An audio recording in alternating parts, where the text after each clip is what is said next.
Knucklehead Comics Tuesday is fucking Tuesday. We got Lay in the building. We got Cap in the building. Cabs can't make it tonight, but he's here in spirit on Lay. My man, just chilling, brother, chilling. What's up, Cap? How you doing? Doing pretty good. Is that and the father goes shamefully? That's my son. And the other guy goes shamefully. Orion goes, that's my father. Choose fear and hate to run your life. Something you can't do. That was wrong with me from the beginning. I was doing it that way. I was gonna go down that path. I worried. You thought it was Grayson? Sorry, got hurt. It's like not him. Not him. Crack his brain for somebody, anybody that can help, and remembers. Freeze. The media. Randall Savage. The Randall Savage. With his knowledge and all other shit and his capacity to learn. Absolutely. This is the only vegan I'll ever eat is grilled chicken wings, because that's like vegan to me.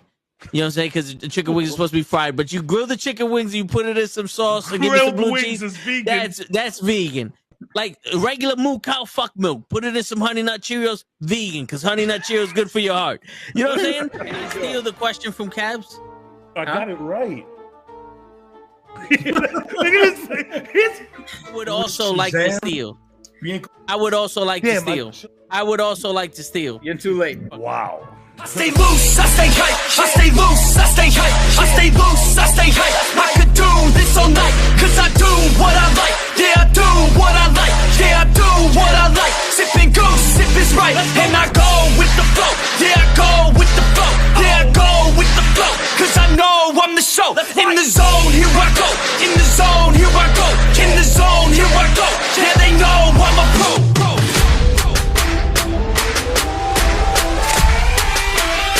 Let's go, let's go!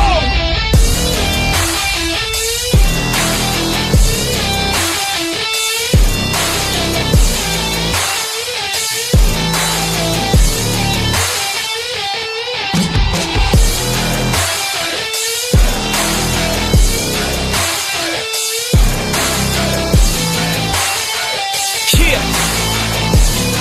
Let's go! Here I go, I get lit, I get hyped for this shit! Right.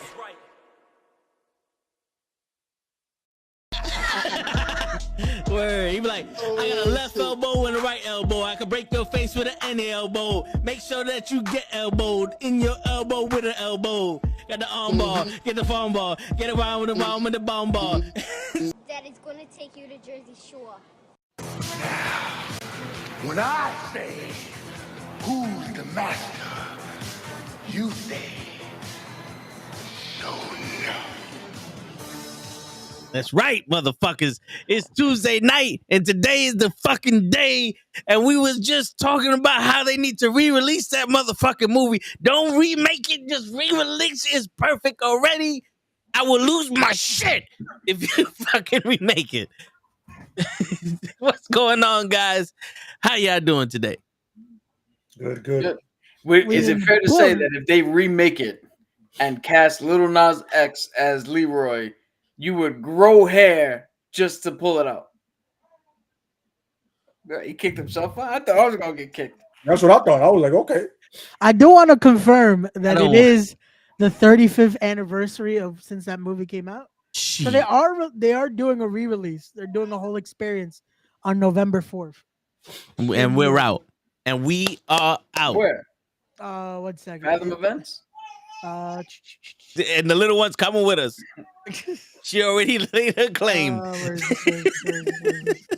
She heard you like, oh, I'm down. They've all seen it. They've all seen it. Trust me. Word. Nice, normal guy. Tell me the location. I'm trying to find the location. Normal guy is in Louisiana. He was expecting yesterday was no rain, so they made it. We told you you're gonna be all right, normal guy. Love me some New Orleans over there. Love me some New Orleans, man. Beautiful place. Awesome. Great food. Word. Great people. But Send us some beignets. Send us some beignets. But shit, we are definitely out to see that shit, because that's the best. That's one of the best movies ever made by man. Shit. You gotta say that before AI starts making movies. Word. I'll tell you one thing. If Cosmic actually responded to some of my MySpace messages, I'd have been on her side, and you would have just heard me talk about take your hands off my woman. But nah, that's right, Lay. It's always personal here. You said MySpace. That's why that threw me off. Hey, listen. I think this is why Till got offended because he sent how hard it was to get a messages. song on MySpace. I was fucking annoying, man. Yeah, he sent messages through all the locations that Cosmic would not be able to respond through. Shit, and now man. he's all offended. Listen, man, life finds a way. She's watching, so now she knows. She got to get her MySpace up. That's right. Life finds a way. 2024, I said get your MySpace up. That's it. Get your MySpace. Word. Get you a MySpace. Mi espacios. That's right. Shit. But shit, like I said, it's Tuesday night, and we're taking shit personal. And I was watching the Kingdom of the Planet that has monkeys on it. It still exists, by the way. What? MySpace. Yeah, I just hold on. I gotta let it load. Oh, you gotta do it again. Yeah, because I just went on. I just typed MySpace into the fucking thing, and this is what came up. Oh shit! It's still a thing. Shit. Yo, somebody's holding it down, bro. Word. That's it. We about to have the knuckleheads on MySpace. Stay tuned. Those are the same people that get the alternate Super Bowl winners shirts. You know, the team loses. They also have MySpace. Those people have MySpace. Yeah, that's what it is. That's what it is. You get your address from there, so they can send you those. Yo, can you imagine living in a village? Right, because I'm assuming they send those out to villages somewhere. Yeah. Living in a village, you never have TV, you never know sports, American sports. You get these shirts. Can you imagine coming here to this country and you're sitting there like, yo, the Buffalo Bills has to be one of the greatest fucking teams ever. They won 4 championships. I got all these championship shirts. And then you read that, you find out, oh no, we sent you the loser shit. Yeah, exactly. They're coming like, we yo. we do this just in case. Word. You know, they've been a Bills fan your whole life. They realize they burgers. Word. Oh my god! Shit. Oh my god! That's hilarious. That's a good one, Cap. I didn't think of that one. Come over Word. here. Yo, I moved to Buffalo for false pretense. God damn it! Under false pretense, I moved to Buffalo, bro. All they got was the cold and disappointment. Yep, cold and 20 feet of snow. That's what you went up there for. And Word. apparently, they have a lot of warehouses up there. I was like, oh, so it's like a villain's free for all up there. Mm-hmm. You know, villains in comics love warehouses. Yeah. You know what I'm saying? When we was going to shows spot, and when I'm like, look, they want to be in there. I can see the Joker in there. Word. Shit. No, but not everybody has a cave full of bats underneath their mansion. Shit, but that's the realest motherfucker though. Yeah. So I wanted to talk about the people that they have with the clown in their movie because it's not the Joker. I wanted to talk about why they keep fucking up the Joker because I was watching the Kingdom of the Planet of the Apes, which don't waste your time, and they showed the trailer to the Joker Part 2. Oh, the musical. Yeah, and I'm sitting here going, this isn't the Joker. I agree. Like, you put his face on him, you put lipstick on him, but this isn't the Joker. That's not even Harley Quinn. And I mean, and it's it made Elseworld. It's Elseworld, you know. So, yeah, but even the Elseworld, I mean, it made me wonder, like, yo, why do they keep fucking up a character that is one? I don't know why this guy is so iconic because he's literally like a rapist, psychopath that's trying to kill everybody. Really tells you what we are in the world. It's a sick world we're living in. Sick Yeah, world. sick motherfuckers. But like, he's an iconic character that was actually one of Batman's first villains that Batman killed that he died at the end of the first comic, but they forced the writer to make sure that he came back to life because they didn't want to waste the bad guy, because the original writer of Batman didn't believe in arch nemesis. Every comic was going to be a different bad guy. But this guy is a genius posing. He's a genius that doesn't give a fuck. He is literally a genius that does not give a fuck. If Lex Luthor said, fuck Superman, I'm gonna do my own thing, the Joker. You know what I'm saying? And this motherfucker is brittle, laughing in the rain, and having fucking visions of being with a woman and killing a midget. Is that all you got from that movie? Yeah. I think the best scene in that movie was watching him run with them big ass shoes on in the beginning. When he had the sign and the kid stole the sign from him and he's chasing him with them big ass shoes. I think that was the most believable shit in that movie. Because that's how you got to run with them shoes. You know what I'm saying? I feel that movie's just a massive ad for mental health awareness. Yeah. That's what that movie feels like. It was like, yo, people out there are collectively losing their shit. Just, Yeah. Word. But I mean, can y'all explain to me what the fuck am I missing that besides Jack Nicholson and even Heath Slater, Ledger. Heath Ledger. Heath Slater too. Yeah, Heath Slater got kids, so he's a fucking. He was portrayed as a joke, but Heath Ledger and Jack Nicholson maybe, but even Heath Ledger got a little bit wrong. But why is every rendition of the Joker so fucking bad? Well, a lot of people, most of the parts don't know the source material. And then, I've always said this, directors get cute. They want, this is my idea. I go, nigga, I didn't ask you for your idea, nigga. At no point did I say, I need your idea. Word. Whatever's on that page, put it on screen. What you getting cute for?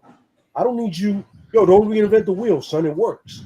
Yep. That's the problem. Everybody gets cute. And actors sometimes get, look at Jared Leto. I don't know what the hell that was. I was gonna say, that's how we got the Jared Leto version of fucking. My man got grills and all this, and I'm like, what the? And don't get me wrong, there is a version of Joker that has like a massive tattoo and all that shit. And it's once again Elseworld, so it's something different. But I was like, why was that the interpretation you went with for Suicide Squad? Did you really think that was going to work out for you? No. Word. Because I saw Black Mask in that interpretation of Joker. Yeah, he was more kind of a gangster than he was anything else. You know what I'm saying? Not more than Jack Nicholson, because he really focused on the gangster part, and then Heath Ledger did the lunacy part and the insanity part because he was so random. And I don't know what the fuck Jared Leto did. It wasn't even in the middle. That shit was way left. You're like, yo, whatever these guys were doing, you do that shit that way. And not even within the vicinity of whatever they were doing. Word. You know what I'm saying? It was, I don't know, man. Like the Joaquin Phoenix, I liked it because it shows his mental health problem, or it shows a version of it. But also, I don't understand why we're getting a musical. If there's one guy I don't see singing and dancing, it's the guy that nerve gases thousands of people every other day. Yeah. Well, it has to be because Elvis Presley can't say his lines. And you gotta somehow fill Lady Gaga somewhere. Yeah, that's the Elvis Presley. Yeah, you gotta be like, yo, who could play Harley? Lady Gaga. I'm sorry, you wanna go ahead and excuse me? Yeah. No, I got nothing against her. Apparently, she did really good in that Born a Star movie. Yeah, that randomly had Dave Chappelle in it. By the way, she threw me off. Chappelle was in there. He was in there. He's in it. Oh shit. Yeah. He's like, I think he plays like Bradley Cooper's agent or best friend or something like that. Oh, you're talking about Chris Tucker? No. I'm talking about Dave Chappelle. Really? Look it up. Chris Tucker was in the Jordan movie. Huh? Yeah, Chris Tucker was in the Jordan movie. I know that. I think I might be thinking of. There's another movie that Rush Hour. No, that Chris Tucker was in. That so was this dude. He said Rush Hour, Matt Confident. Rush Hour, of course. Yeah, but everybody thinks in that one. I mean, but yeah. Everybody just putting that shit away when There he is. See? It was Oh, it. see? Yo, I swear to God, because I remember I saw the trailer. I was like, was that Dave Chappelle? His name is back. Holy shit, it's Dave Chappelle. You want to talk about randomly showing up on a movie about a country singer. I was like, what? Yeah. I was thinking Silver Linings Playbook. Okay. Which also had Bradley Cooper. So Yeah. Bradley Cooper is a 6-degree separation for black comics, apparently now. Yeah, apparently. Yeah. By the way, good black comics. Just remember that. Word. There's a difference. There is a difference. But yo, I don't understand where the Batman himself is so complex, and his counterparts are simplistic but also complex. But everybody just fucking thinks we're stupid. Everyone thinks we're stupid. Like, we got that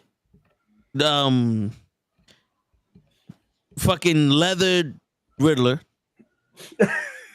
which the S&M Riddler. It should have been the SNL Riddler because I swear to God, they said, how can we make this more Batman? Throw in the fucking old Batman with fuck, I just had his fucking name, Adam West. How do we do that? Thumb drive. What? Like, the more I think about that fucking movie, and I've only saw it twice, the more I hate it. It's the reverse of Watchmen. Like Watchmen, when I first saw it, I was like, this shit sucks. The more I see it, I'm like, okay, I get it. This one, no, go back to the women's book. Get him. I knew my instincts were right. When they said he was going to be Batman, I said, no, he don't have the chin for Batman. He don't have the balls for Batman either. Whoever wrote that shit needs to team up with Michael Wakakakiki and get the fuck out of here. That's the director of Love and Thunder, folks. Just to let you know. Yes. With big ups to what did he just say? Yeah, big ups to fucking Chris Helmsworth for standing up for us comic book fans. Yes. Michael Wakaharachi. It's funny, which in all essence, him saying that makes sense because at the end of the day, the way those movies banked before this shit went left somehow, I don't know. They were making billions on billions. Even the Ultron movie, which a lot of people didn't receive well, still made billions. Yeah. It still came out. And I'm like, I get that you want to make this classic Godfather kind of movie or Gangs of New York, which is fucking long and irritating, but not every movie has to be The Notebook. Yeah. Sometimes I want to go in there and Fast and Furious it up and just turn my brain off. I mean, I can't do that anymore because after 9, I'm like, fuck this game. You know what I'm saying? Yeah. I couldn't finish it. I tried twice.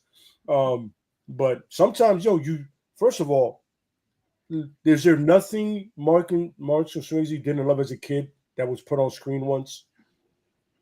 Nothing you saw once in your life, you're like, I wish they made this a movie. That's literally what we're doing, all comic fans. Yeah. We wanted it to be a movie, a good movie. Yeah. You know what I'm saying? It happened. And Then the shit declined. Like everything else in the world, every empire falls eventually. Yeah. It fell kind of fast, but it fell. They got too comfortable. Why can't niggas just be happy? Why you gotta hate? Yeah. Listen, I don't say nothing about these garbage ass gangster movies that have come out. Also, word. But like, that shit suck. That's my opinion. So what? But and the shit I don't understand when people want to talk shit about comic book movies, the writing in X-Men 97, which we will get to, absolutely, I would say will rival some of these gangster movies, Martin Scorsese movies. Like these shits are like the monologues that Magneto spits is on that level. Absolutely. Shit, but and Magneto tells no lies. Word. Proof. And speaking of people that tell no lies, the fucking Joker. Yeah. I have not seen one. Like he's even Heath Ledger.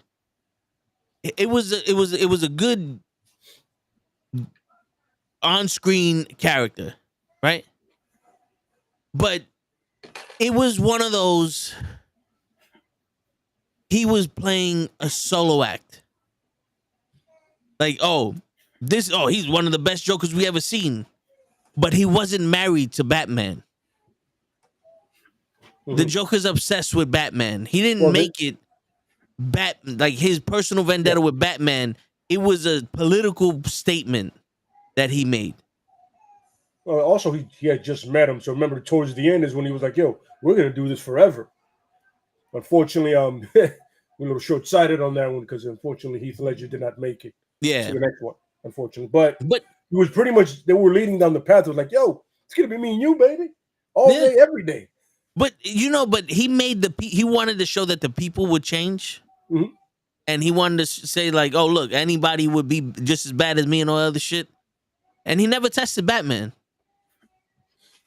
He tested the people, and the criminals were the ones go, nah, don't press the button.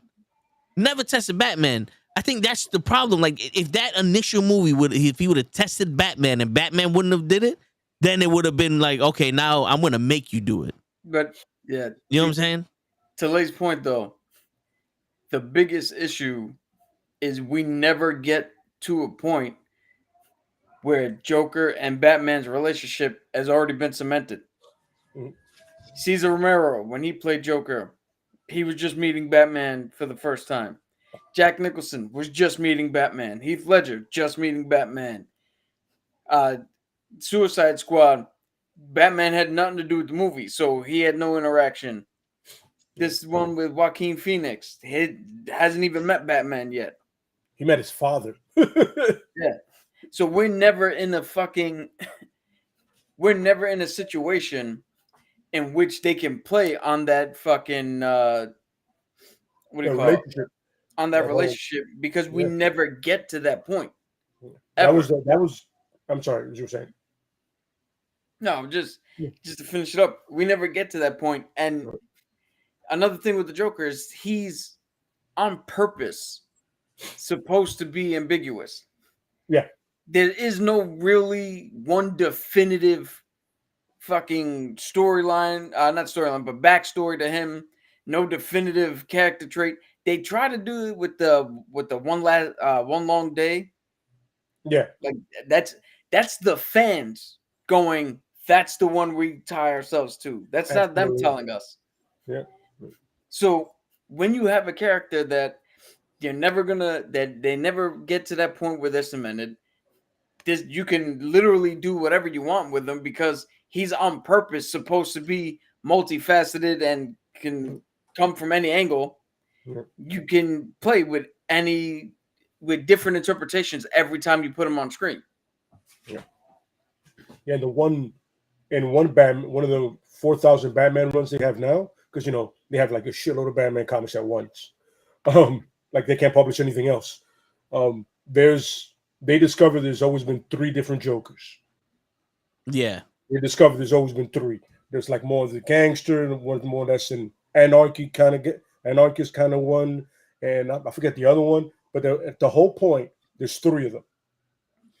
So one did what he did to Jason Todd, another one did what he did to Barbara. So it was kind of it's weird. And then on top of it, they give each one a different origin. So leading to what you Cap just said, they're doing it in the comics even more now. You know what I mean? Like one, it was Batman that he was in the Red Hood gang. He spilled him into the thing. Another one chose to do it. Another one was a struggling comic who just was going to end it, and he wound up doing it that way. That's the dude who originally started as the Red Hood. Exactly. Who literally had like a red helmet. Yep. Fishbowl. Like it looked like the tip of a vibrator. And like, yo, I don't know how you season that thing. You know what I'm saying? But it's weird. But yeah. And it's just, now that they're doing that, I think it's almost in a sense, you know how they want to match the comics to the movies now? It's almost in a sense giving them that freedom, that leeway. Like, oh, look, in the comics, it's 3 different Jokers. Now we have the Joaquin Phoenix. We have the guy that'll show up eventually for the Batman. And then we have the one for the James Gunn one. You know what I mean? Yeah. So they'll do that. I'm like, oh, the comics do it already. He goes, yeah, but they did it because they knew where you guys were going because you guys made the movies already. You know what I'm saying? So sometimes they do that. You know what I'm saying? Give it a continuity. Yeah. Like they're gonna start doing that with the X-Men. You'll see it real soon. They'll start. I think they might have Mr. Sinister as the one that could be starting mutants somehow, something like that. You know what I mean? Yeah. Or they've always been here. It's just powers when Wanda goes, yes, mutants instead of no mutants. You know what I mean? So, but yeah.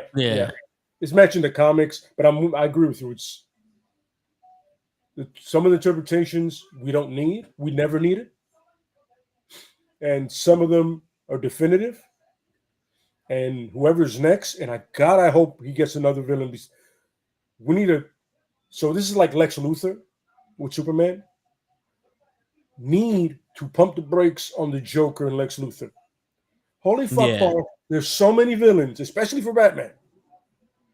You know what I'm saying? Yeah. Especially for the Batman, since it's more reality based. It's hard to say, just kind of say that wink, wink. You have Professor Pig. You have Victor Zsasz. These people are legit serial killers. You still have the Penguin, who's an actual gangster, and that show's coming out. Can't wait for that. Still can't believe that's Colin Farrell. Word. I was watching The Gentleman, and I was like, yo, that's the Penguin in that movie. It's just crazy. And he's great in that movie too. You can kind of see the parallels there. You know what I'm saying? But it's almost it's almost a way to excuse yourself for making so many Jokers when you do it with the comics. But other than that shit make no sense. Yeah. There's also another elephant in the room that we haven't addressed. And it kind of shows itself a little bit in The Dark Knight. When you put Batman and the Joker together, the Joker is way more interesting than Batman will ever be. Absolutely. Well, that's why a lot of people are fans of the Joker. Yeah. Well, that's because they do Batman wrong also. But that even in the comics, the Joker's way more interesting than Batman will ever be. He is. So, he is. He is. I mean, one of the most interesting things that I've ever seen with the Joker is when they cross over with Marvel and he's working with the Red Skull, and all of a sudden he finds a Nazi. He goes, "Hey, I'm a psychopath, a proud American psychopath," and he hits him. I was like, "Wait a minute, you telling me the Joker has patriotic pride?" Yo, it is so random. It is so random, but it makes perfect sense. He goes, "Listen, I am absolute batshit and I'm a psycho. But I bleed red, white, and blue. You understand that? All right? I do shit because I'm crazy, not because I hate people. I don't hate anybody. In fact, the one dude that I love doesn't love me back. You know what I'm saying? How fucking weird is that for me? And the one chick that loves me, I pick the shit out of her. The American way. I'm not a Nazi. That's his thing. I'm not a Nazi. You know I draw the line at Nazi. I draw the line at that. You know what it is? I think if you take away the worst things the Joker has done, right? Because they wrote him to do horrible shit. He's the villain. They have to write that in. Absolutely. Right? This is not a real person. But if you just take baseline Joker and baseline Batman, I think the Joker is always going to be more popular because Batman's the power fantasy. Batman's the if I had money, if I had training, But the Joker is the catharticism. The Joker is, that dude's free to do whatever he wants. Yeah. And people are always going to gravitate to that because everywhere you look, we got restrictions on everything we can do.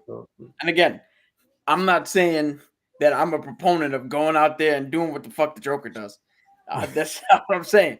But what I am saying is there's something to the fact, so one of your favorite scenes, I forget exactly which one it is, but there's a scene that you like in one of the animes, one of the animated movies, where the Joker's just running through the fucking the last laugh or the last joke, the killing joke. The killing joke. Yeah. But he's just running through the theme park and he's just shooting random people. And I know for a fact that you don't condone him just murdering people. But that sense of He does. He's so free that he could that he's uninhibited. Yeah. That's something that everybody would fucking grasp. Absolutely. That everybody wants to be that uninhibited. You know what? I'm gonna go talk to that girl without worrying about shit. I'm gonna go apply for that job. I'm gonna go to the gym. I'm gonna do some shit that I want to do without having to worry about this and that and the third shit. Yeah. Right I agree with you. It's Batman is the ultimate control. You know, he wants control. That's what he wants. And the Joker's complete yang. He's on some nigga. Just do you? I do it. Look, I'm gonna walk down the street and I'm gonna shoot that old lady in the face. And you know what's gonna happen? Nothing. Because I wanted to do it today. Yo, that's that how do I say that? That freedom, that loss of control. Yeah. You know what I mean? Like you're not that loss of restriction, like Cap said. Yeah. In a sense, the handcuffs though. In sense of it's kind of weird, you know what I mean? In a sense of, you know what I'm saying? Like everybody just wants to go out to work and slap the shit out of that coworker you hate. Word. Slit his throat and like hang his body somewhere on some. Don't be this guy. All right, call HR. I'll get them too. I'll find them. Like you imagine the Joker at a workplace.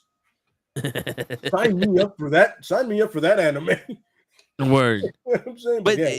It's a sense of control over just lunacy, just like, just do whatever the fuck you want, man. Like you literally wake up the next day, you go to work, you pay your bills, you do everything you want, you do what you need to do, what society is structured for you or life has, and you turn around the next day and go, I'm done with that shit. Buy yourself a gun and start offering people. I'm not saying do it, like Cap said, but you're taking the ultimate turn of, I would love to do what he does. You know what I mean? Yeah. And not necessarily killing people, like you said, but it's just a sense of not giving a fuck. Yeah. No, I get, trust me. For everybody. Trust me. If there were no consequences, I would have ran down that same, you know what I'm saying, like a couple times. But the thing is, you said that the Joker's cooler than Batman, right? But every time we see Batman with other heroes, Batman's the coolest motherfucker in the room. Yeah. Because Batman always has this aura of, I don't have superpowers. I ain't no bitch. Yep. And he has this whole, he don't give a fuck. The same way the Joker doesn't give a fuck, it just acts. Batman's on some, I don't give a fuck. I wish a nigga would. I want to beat the shit out of you. You know what I'm saying? But they don't portray that either in the movie. He's too Bruce Wayne in that suit. You know, he's too giving a shit about people. Well, dude, there's a difference. For cinema, when you're trying to tell a story, you have archetypes that people have to fall into. And the minute you step out of the archetype, shit doesn't work. That's why Batman, no matter what movie or TV show you're looking at, Batman always fits the same mold. Even if it's Adam West or whatever. He's the good guy. Mm-hmm. Therefore, these are the things he must do. Because if you read Batman, the animated one where they broke into his computer and they found out all of his contingencies. Doom. Yeah. The Justice Doom. League. Justice League Doom. Yeah. Yeah, Doom. That's a villain shit. Everything he had planned out, that's villain shit. Absolutely. Mm-hmm. You can't show that in the movie because for us, we might grasp that concept and we might be able to roll with it and go with it. Mm-hmm. But at the end of the day, they still think that comic book movies are for kids. Mm-hmm. Kids are not going to grasp that concept. Mm-hmm.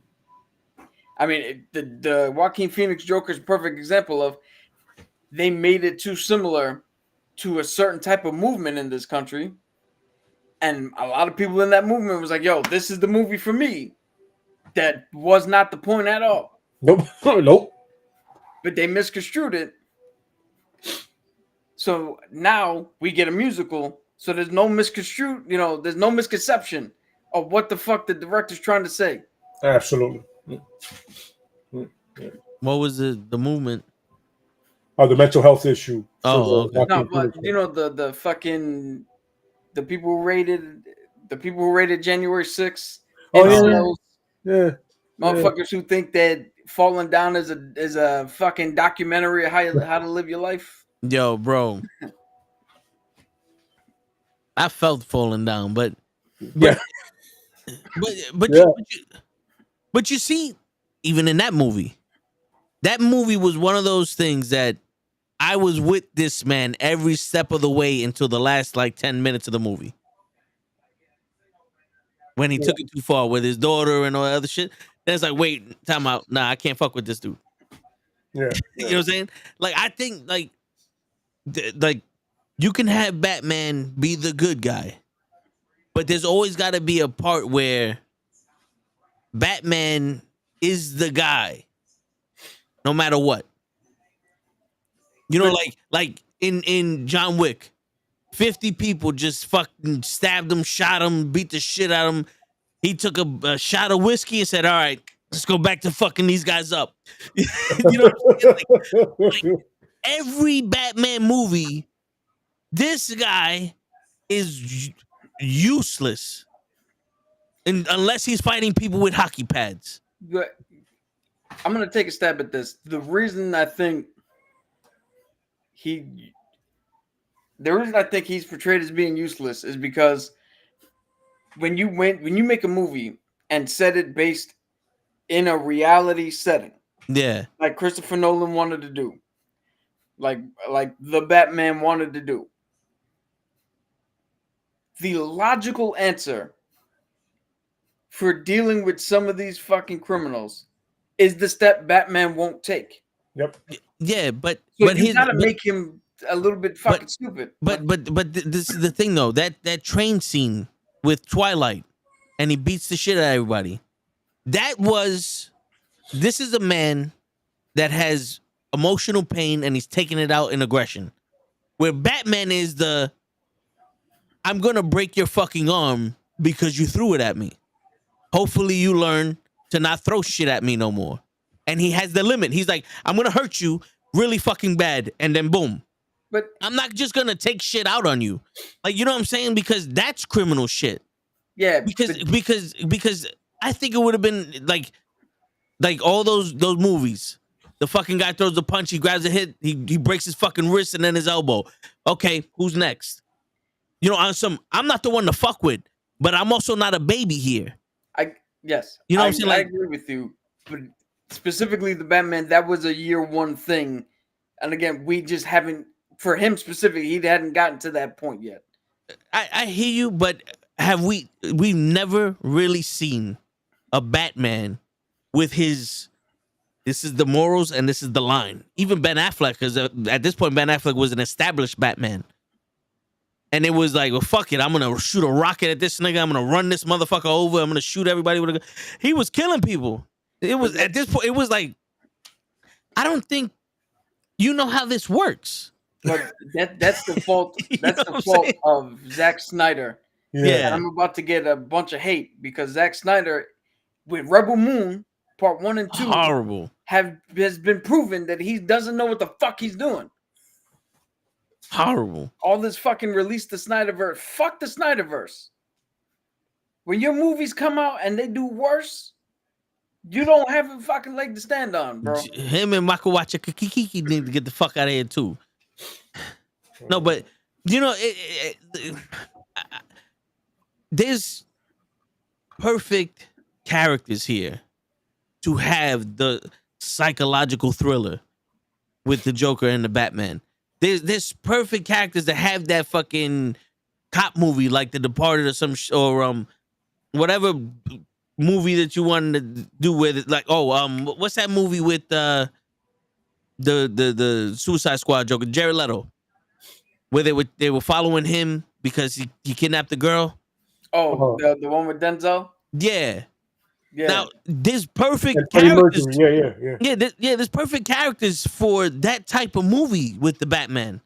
You're telling me that the Joker never met the Batman, but if the Joker was doing sadistical shit and he got introduced to the Batman, he wouldn't give you that one little I like you.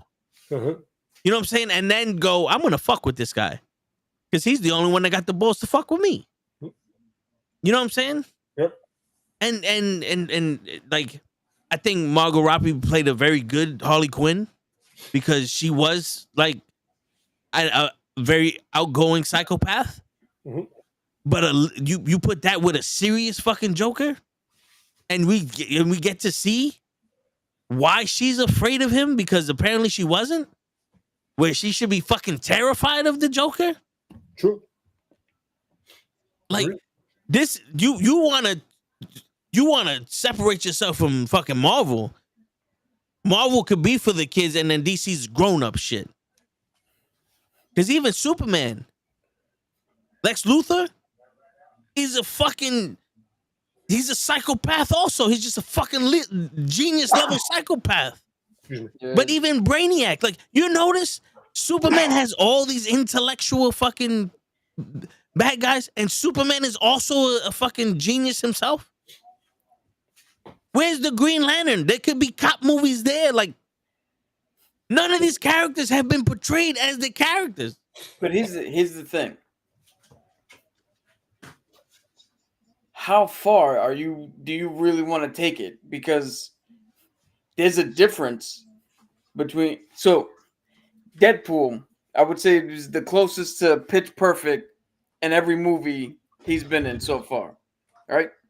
Yeah, and we see how rated R he is, but that's a very different standard than a rated R movie with Batman and Joker, the way you want them to be purely fucking designed and purely showcased.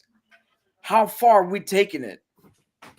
Because with the Joker's lack of inhibition, there's going to be some pretty fucking difficult things to watch in that movie if we're going to portray him correctly. Absolutely. And if we're going to skip over those things, well, then we're getting exactly what we just got with Heath Ledger. So that's the thing. It's like you gotta really think. I mean, look what he did to Barbara Gordon in The Killing Joke. Yep. You gonna put that on screen? I mean, even in the animated one, they cut away. Absolutely.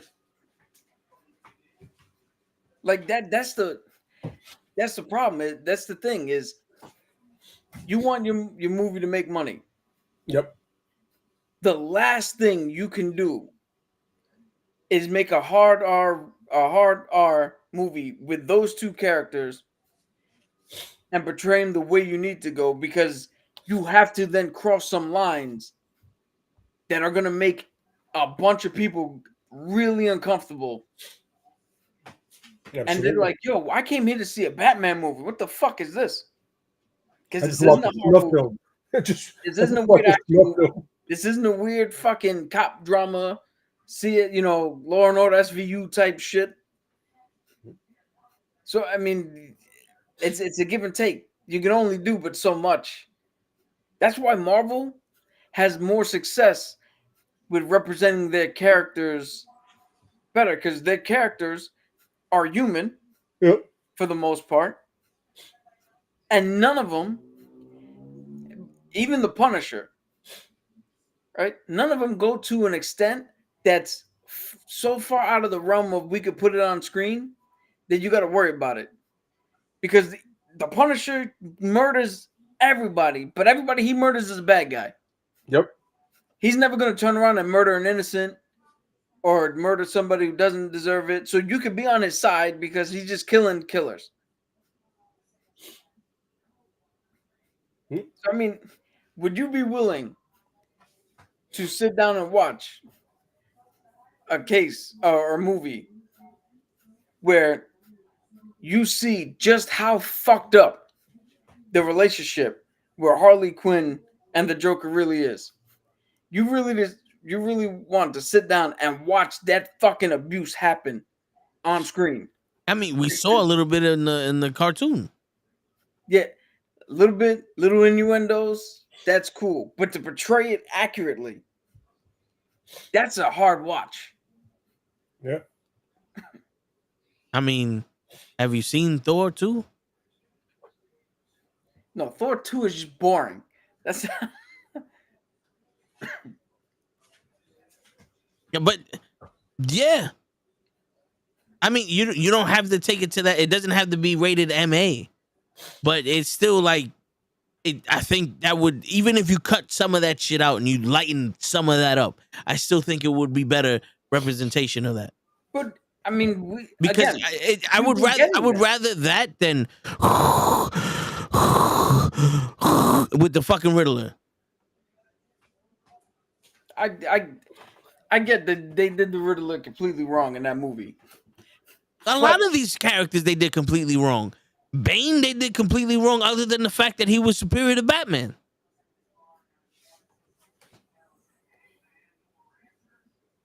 He was the wrong race. He had the wrong reason for that mask on. He wasn't a fucking wrestler. The only thing they had that was right was he was a baby in jail. Yeah, but those were story choices, because again, it'd be too easy to fucking beat a man if you could just cut off his steroids and he shrinks back down. Not if they made the pipes some kind of alloy that you needed something special to cut through it.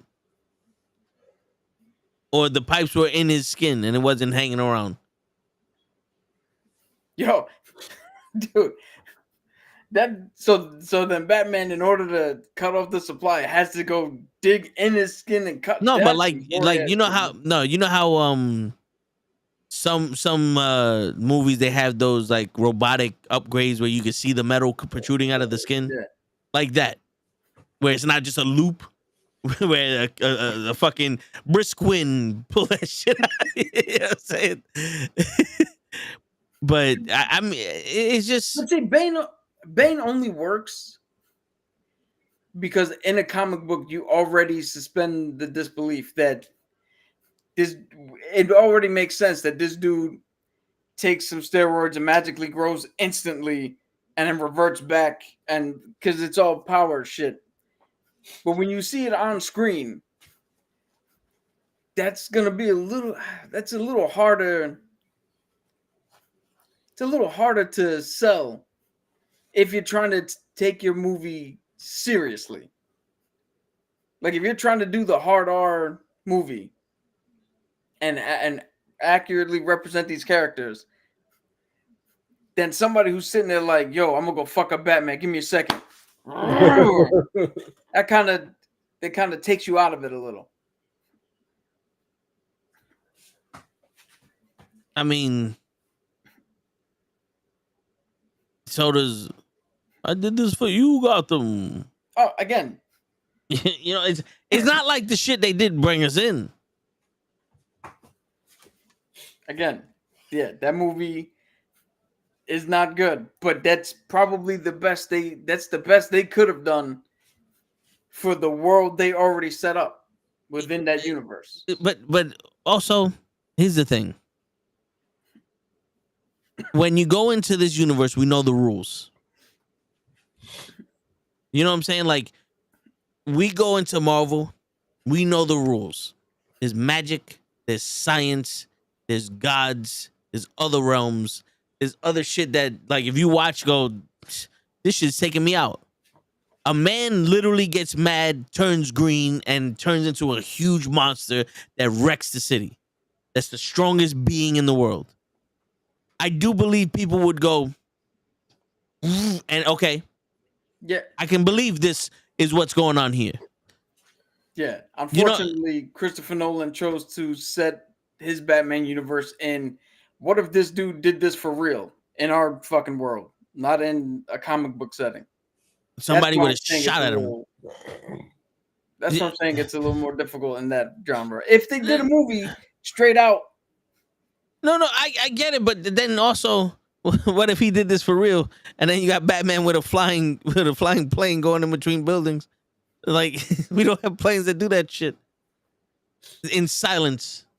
You know, like, and then a tumbler that could fucking fly. Like there's. I love how the real part is the shit that is supposed to be the human.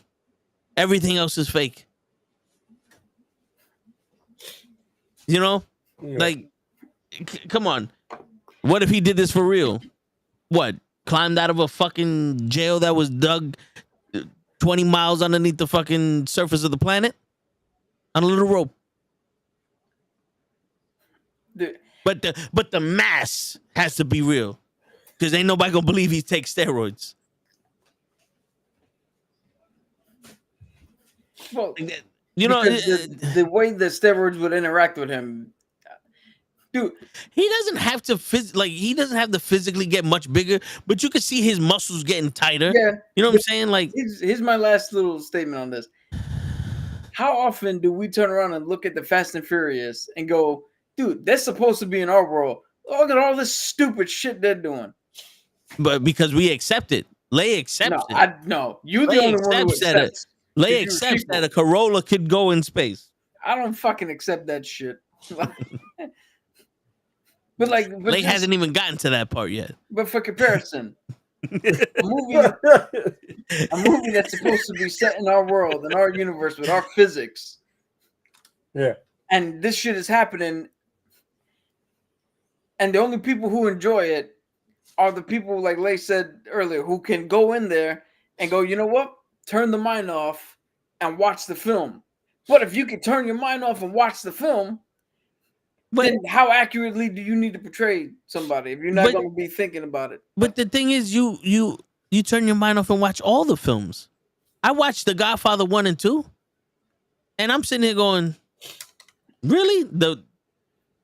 The father of you guys is the only one that knows any kind of tactics? But see, you didn't turn your mind off. Part 2, I had to turn my mind, my eyes, and my brain off. I was sitting here going, what was the point of this? I didn't even watch part 3. If part 3 is that bad, I'm not watching it. Yo, my man said just watch 1 and 2. You don't need to see 3. I saw 2 and said I don't think I need to see 2. Part 2 is everybody's favorite. Really? Yeah. That's the better one. What?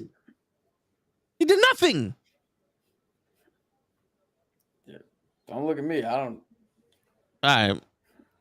But hey, listen, Fredo, leave the gun, take the cannolis, dude. Yeah. I don't name a movie in which they accurately portray any real hero. I mean, they definitely get close. But that's what you can get close. But dude, Heath Ledger's Joker and Jack Nicholson's Joker, the closest. Yeah, but here's the thing: Jack Nicholson's Joker is, I want to believe, like a playoff of the one that was in the Adam West, or the black and white shit. And Heath Ledger's Joker was a playoff of some other dude that he just mimicked. Because you sit here and go, oh, the Dark Knight's Joker was a rapist and all this other shit, and it's like, he didn't do that in this movie. And I don't say he needs to, but he portrayed that guy that they showed him studying from a lot more than a Joker would be. Like, don't get me wrong, that Joker was pretty cool, but they could have added a lot of shit in there to have that moment of, okay, this is Joker versus Batman. Yeah, you get Lay? And again, we didn't get to establish this is the first meeting. You can't throw everything at the first time people meet. No, I get it. I get you. It's just So I think to solve your problem is we need to stop showing this relationship at the beginning and show this shit already fucking cemented. No, we need to have the joke. The Joker is chaos, right? That's what he was portraying in this movie. Chaos. And what I feel like he needs to go, this is chaos as his own entertainment. And when he met the Batman, go, now this is chaos to turn Batman into chaos. Because remember, Batman was already established. He knows the rumors. He goes, who's this guy that's supposed to be this Dark Knight? Who's this guy that's supposed to be this savior of Gotham? I'm going to turn him into one of us. Some shit like that. You know what I'm saying? Yeah, but we needed to establish how this Joker operated first. They did it in the beginning of the movie. When he got to the part where he interrupted the party, and then Batman just popped up and punched him in the face, that should have sparked the, okay, this motherfucker is a goody two shoes. Or he is real. You know what I'm saying? That should have sparked the interest in the Joker wanting to fuck with him. Yeah. I agree with you. My only thing is, I think they undermine the movie, undercuts your point here, because immediately when Batman interrogates him, first thing he does is slam that motherfucker's head into the table and try to intimidate him. Yeah. So his first interaction is already Batman is easy to push. So I 100% get your point, but I think they undercut that. The movie itself just undercut it. Yeah. So again, we need to get to a thing where they're already cemented, and we could just pick up with, because we know who the Batman is. Yeah. We know who the Joker is. Let's get them to an already point where we can get down to the fucking shit. Because in what was it? Twilight 4? The 3-hour one? The extra credit scene when he spoke to the Joker. Remember, I already told y'all, like, the Joker's reading the notes, goes, I amateur this, oh, I like this, and then just throwing shit and goes, Batman, what the fuck you asking me for? You know what you got to do with this guy. Like, really? I think you missed me. So, you know what I'm saying? Like, one of those people that just sits there, because I see the Joker as, I'm bored, and I need something to play with until my plan that I'm working on comes to fruition so I can kill Batman. Because he's always got a plan. The Joker just doesn't do shit sporadically. It's always a plan. Yeah. It depends on you ever noticed? You believe him or not? Even in the fucking the cartoon that we was watching, was it the Justice League when they went up against fucking Joker? He trapped the Flash because he knew the Flash was gonna do some shit. He goes, let me trap this guy, let me stop this guy, now try to fucking save the planet. There's 5 fucking nukes here. And all people was like, oh shit, he's at it again. He's trying to kill the people in the studio. No, he set nukes around the neighborhood and no one noticed. Dude, but again, that's a Joker that's already established. We need to cut all the fucking pretense out for DC. And just get to it. We know these characters. Just fucking get to it. How many DC movies are there? Like 30? I'm talking about since the beginning of Christopher Reed shit. You're talking like live action movies? Yeah. Like there's 4 Supermen. There was the Adam West Batman, 2 different Catwomen, 12 Batmans. Yeah. Yeah, they're all probably getting close to that number. This is a franchise of firsts. Like they always, like every movie's an origin. Part 2 is another origin of something. We got it. This is like the Spider-Man shit. Marvel was like, we understand. You know he's been bit by a spider. So now this is what happens when he goes home to his Aunt May. Go. You know what I'm saying? Like we'll gloss over all that other shit. He's Spider-Man, baby. Let's get it going. Yeah. Uncle Ben doesn't have to die every time. Word. And the thing, and now it's Aunt May who does. Yeah, and the crazy shit is also Wolverine and Joker, literally characters that were just thrown in. Made up and thrown in for some reason.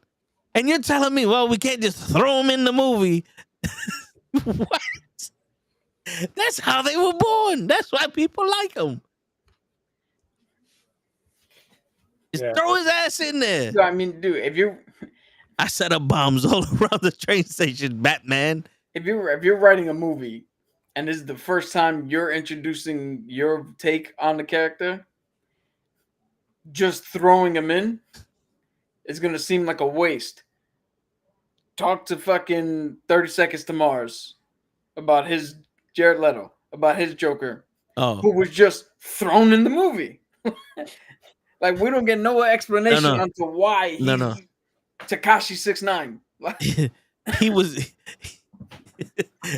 my man was a club owner that dressed up like the Joker. Because I that you want to talk about uncomfortable. Him sitting on homeboy's lap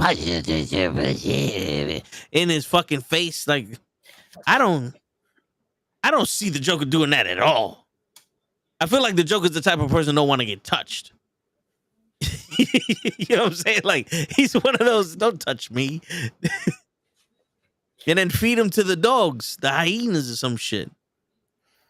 Get some laughing gas in homeboy. Throw him out in the club. Go fucking kill some people for me. Show me you mean it. Yeah. You know? Yeah, he took a swing and he missed. No, he took a swing before he got up to the plate. Motherfucker didn't even have a bat yet. He's swinging. But shit, I think Ray died. What? I don't know what happened to Ray. Ray's having trouble with his internet. He is still alive as far as we know. Yeah. Yeah, he was having something in him, the issue. But he's feeling sick also. But anyway, all right, now we got that out of the way. That was more of a rant than anything. But I feel like I need to be the only one to say this. Like, we haven't gotten the Joker in the movie. I would, okay. Be prepared because let me bring this up. Oh, you son of a bitch. I think the closest we ever got to a Joker was Jason Momoa, Fast 10.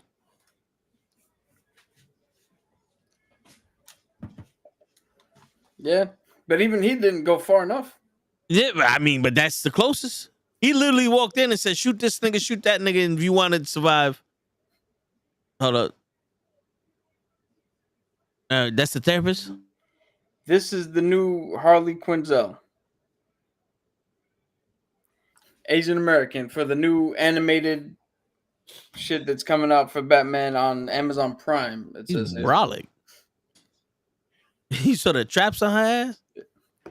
Yeah, but Harley did this. I just read the article. This is indeed Harleen Quinzel. Shit. What? So Bruce Timms, who's like, yo, I'm the guy who created her, so I do whatever the fuck I want with her. This is true. I guess so.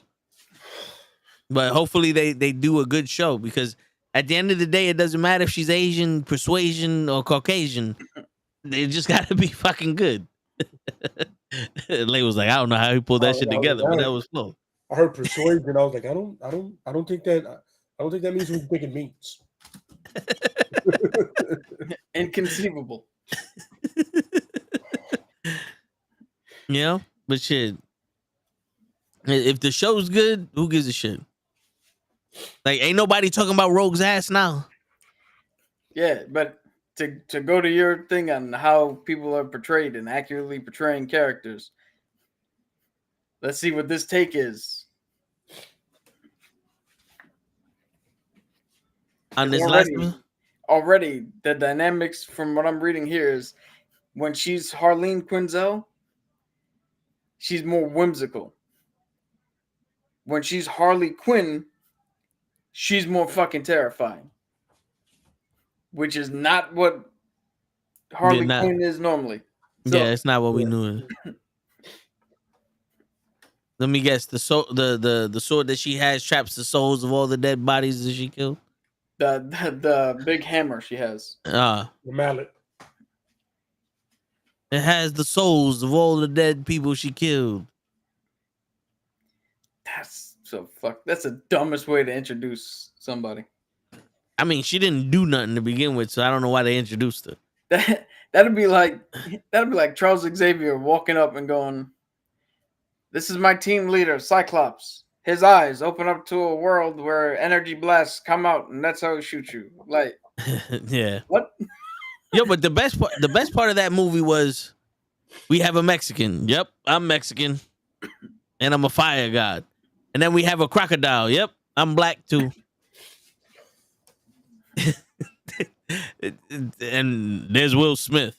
As long as Jada's not here, I get to shoot whatever I want.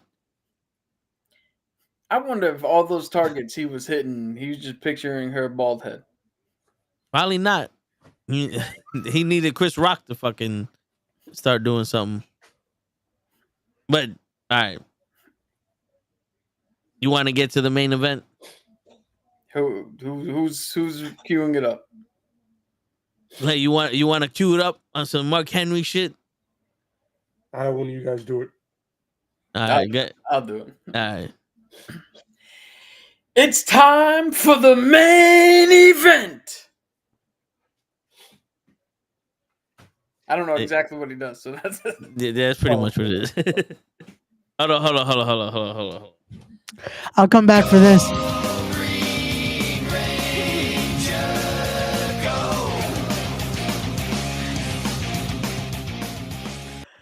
It is now time for the main event discussion as we discuss all things X-Men 97, episode 9. I'm going to go back to the backstage now.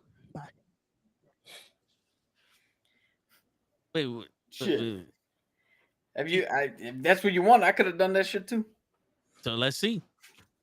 We're not doing this shit 18 fucking times. Shit, then you don't want to accurately portray yourself? Hey, he's a ring announcer. I'm just some idiot sitting in a room yelling about comics. Hell yeah, normal guy. He asked us if we want some chocolate chip cookies fresh out the oven. Hell yeah, and some milk. And moo cow fuck milk. Actually, I do not. So you better Nightcrawler yourself from somewhere, bro. Chop to it. Word, shit. I don't hear my doorbell ringing. Shit. But yeah, episode 9. It got real. Yep. It got real. Really real. Yeah. Before I wrote this, I thought about it from when the episode ended until I sat down and had to type something in that name box. Yeah. And this is where I've landed. If I was a mutant and I was given the choice, I think I'm with him. Magneto was right. Yep. I mean, it's hard to fucking argue that. Time and time again, all he wanted to do was be left the fuck alone with his people. And every chance they got, they fucking attacked him. And this is now 2 different sets of people. Yeah. Yep. They attacked him in the fucking courthouse when they took Storm's powers away from her. They attacked them in the mall. No, in the mall with Jubilee. Oh. Remember that shit? They attacked him in Genosha. They fucking attacked him after he fucking blacked out the world. Like, these motherfuckers just don't stop going after him. At what point do we not say God did and turn the other cheek?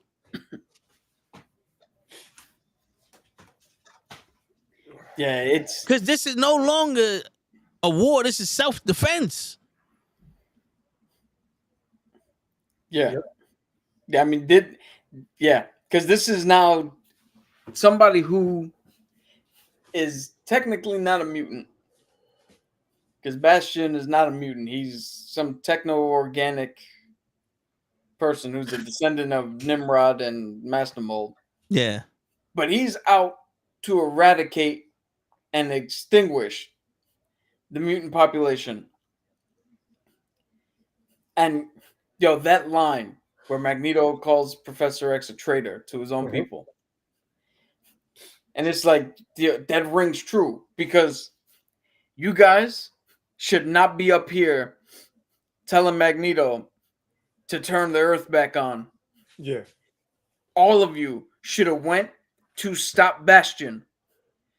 And once he's done, now we can go talk about turn the Earth back on. The threat is neutralized. Yeah, we have neutralized the threat. Turn it on. You can stay up here and asteroid M. We'll fucking deal with everything and try to set shit straight. That should have been the plan. Not half the team go try to stop somebody that will require everybody to stop them, and the other half go to try to convince this dude by beating his ass to do some shit. Yeah.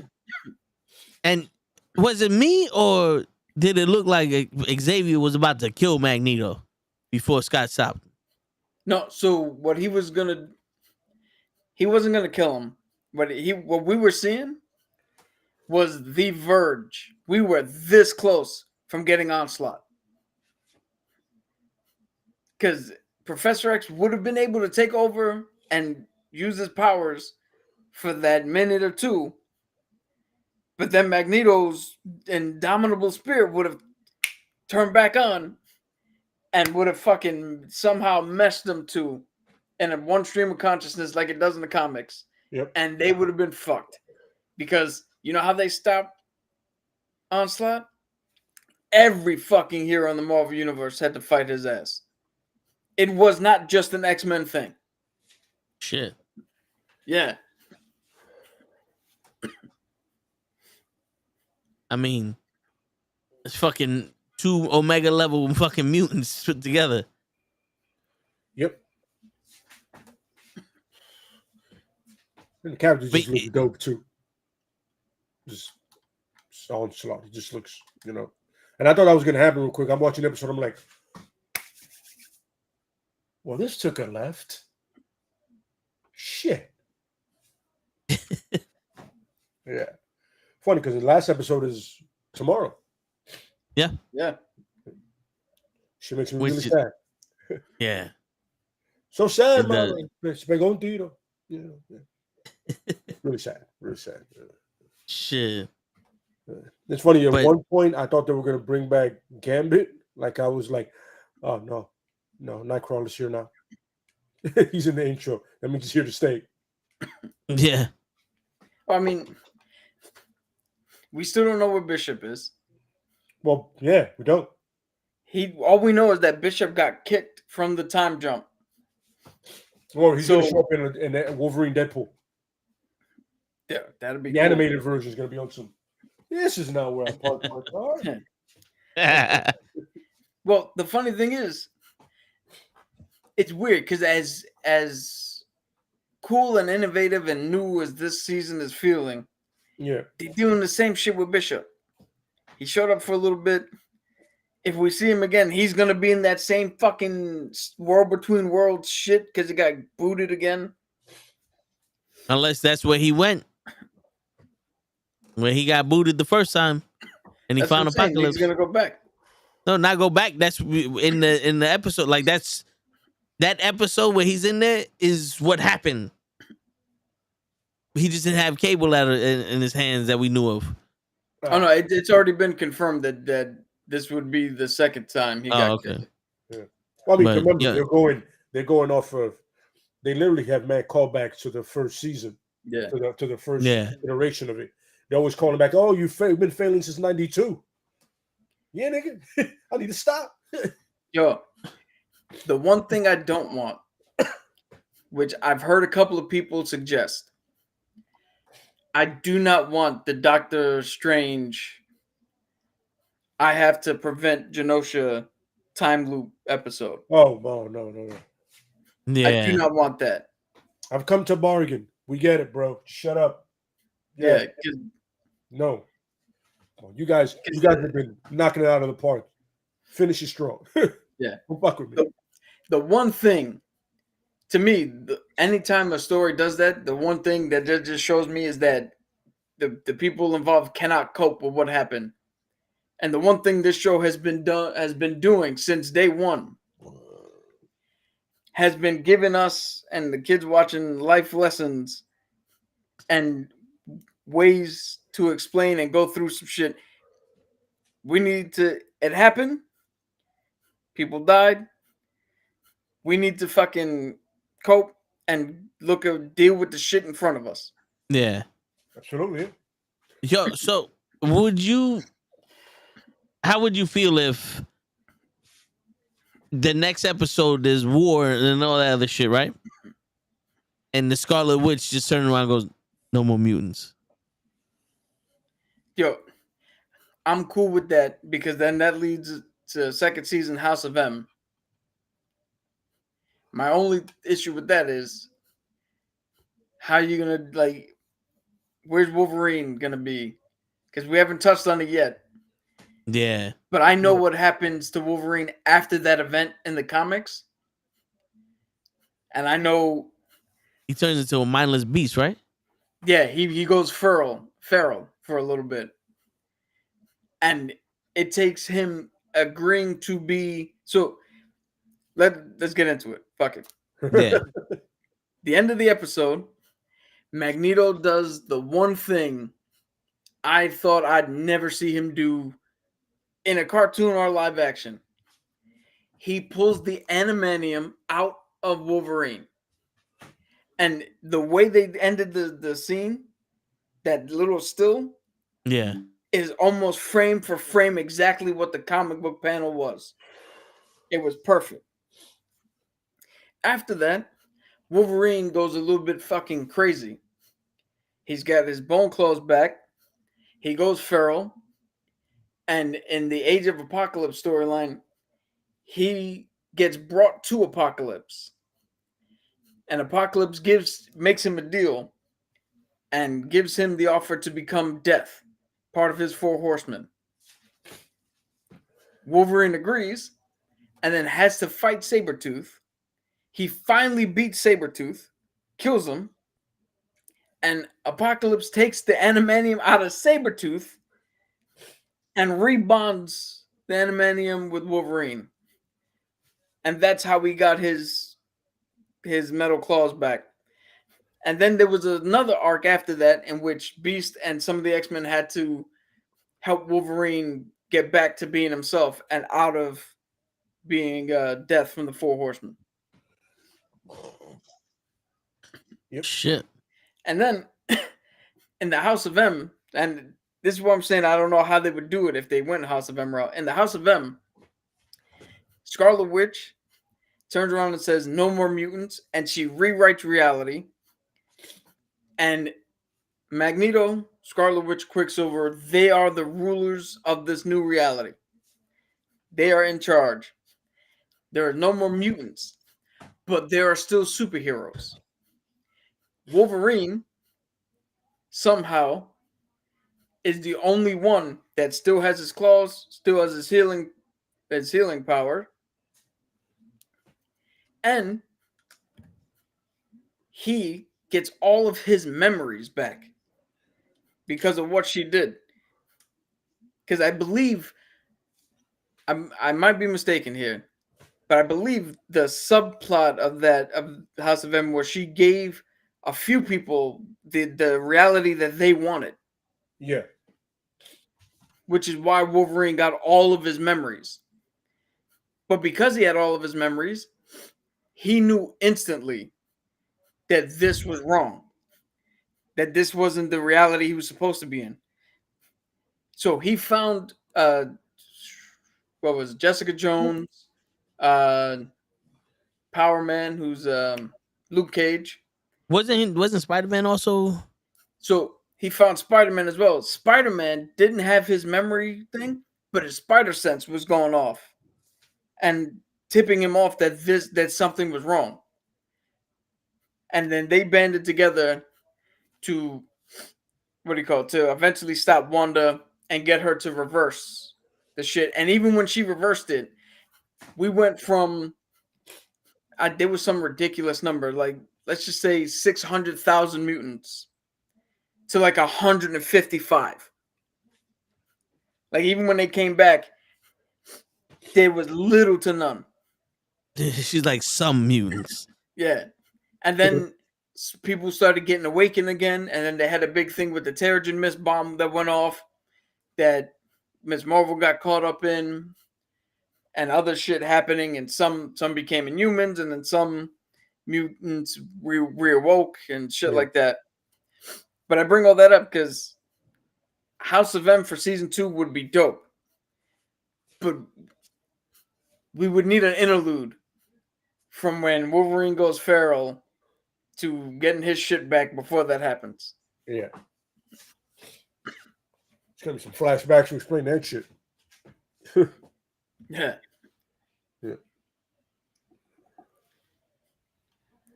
Shit. I'm trying to think of a way to get that. Because it almost seems like it would be more. You think it would make more sense for Apocalypse that run for season 2? Well, I mean, what about the Phoenix Force? Apocalypse has been done to death. That's been done to death. Yeah, we need to have a lot of stories, man. We gotta get away from the popular ones. And you know what I think? More interesting. You know what I think is going to be the crux for season 2, and I think they have a more natural way to get there. Avengers versus X-Men. Yeah, but that leads into the Phoenix. Cap, you've seen Spider-Man. You know everybody else is there. So yeah, Cap said he has a team. Yeah, he did. But that also led into the Phoenix saga. But so we could switch that. No, well, actually, that didn't lead into the Phoenix saga. That led into the Phoenix Force. The Phoenix Force, yeah. Which, if they do a third season, that would be fucking cool. Because the Phoenix Force. So what happened was the Phoenix tried to go after Jean Grey again. They were able to prevent it, but then it split itself into 5 different hosts. Echo was one of them. Scott Summers was one of them. Namor. Huh? Namor and Colossus. Wasn't Wolverine and Colossus part of it? I think so. That's a run that I've read a little bit of. I didn't read all of it, so I'm a little hazy on the details. But it split into 5 different people, where Cyclops was like the fucking leader, and he got his powers unlocked so much that we actually learned, he learned to control his fucking blast, so he didn't need the. What do you call it? He didn't need the glasses or anything. He's fine. But we also learned that he had a secondary mutation this whole time. And a little bit like Gambit, he can absorb energy. Yeah. And fucking use it. So he's like Bishop with instead of shooting it out of his hands, he shoots it out of his eyes? Well, he opens up a portal, but yeah, but it would have been like that? He's a little bit like that, where he can really take the energy and use it to enhance himself. He what do you call it? He learned how to fly. He got stronger. He got a little bit of a healing factor because of that shit. Like he became an Omega level fucking threat. And him alone, forget the other 4, him alone was fucking up the entire Avengers team.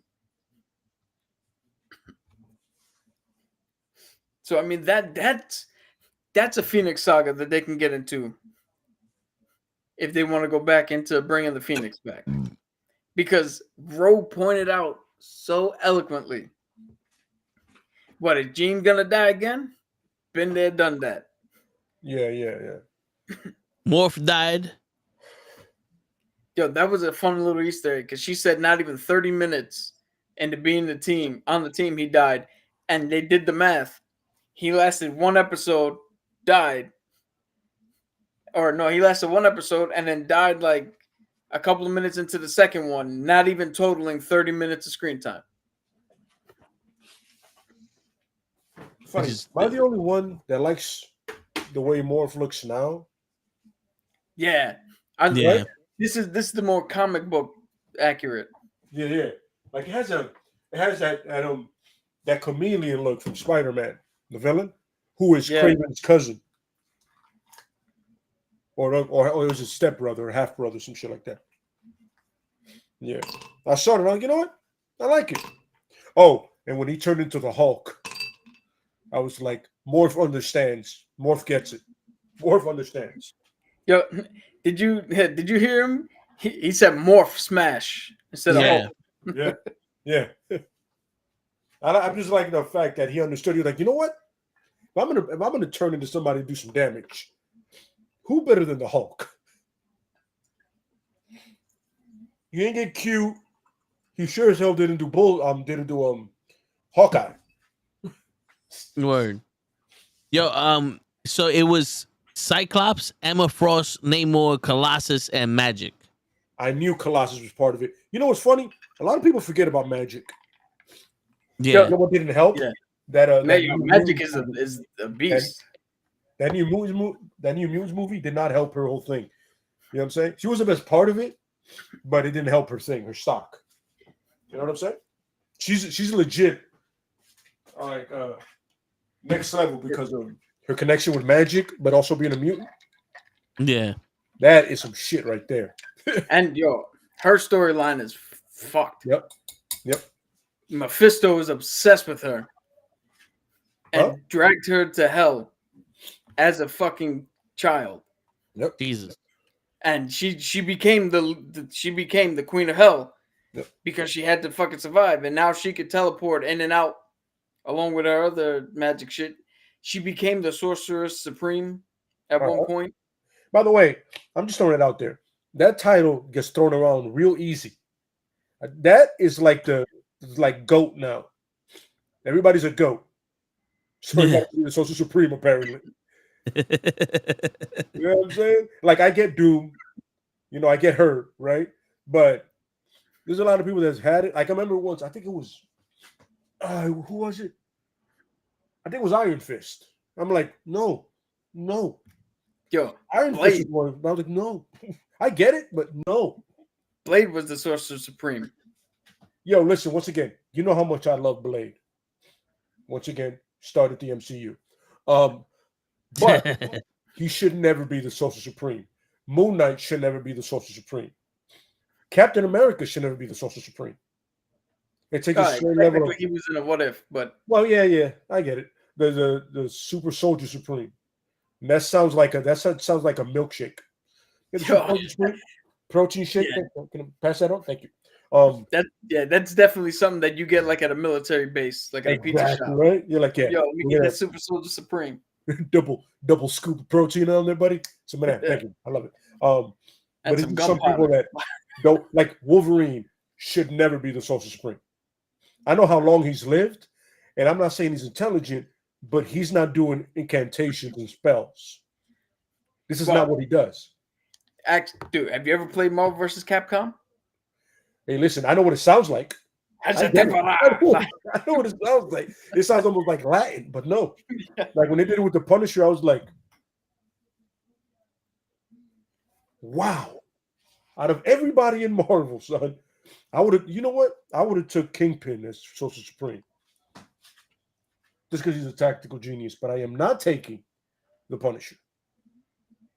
That's almost worse when they made him like, was it the Avenging Angel for Heaven? Like, fix our problems down there. He was on some. No. Yeah, it's just. But I get it. You know what I mean? She, like I said, Magic is dope, but that new Mutants movie didn't help her at all. They should have. I see where they went with it, but they should have used somebody else instead of her. Dude, the thing is, the original script that the director wanted to do was a horror movie, and then Fox did what they always do. They stepped in and they fucked it up. Yep. I remember telling you guys, right, that they wanted to make Blade white, right? Yeah. I was like, I'm sorry, sir. Can I show you the Blade comic book? Even minus a ridiculous outfit with the hair, with the afro and the Kareem Abdul-Jabbar glasses. This gentleman here is African American. I don't know if you see the mellow in his skin. Yeah. No. You know what I'm saying?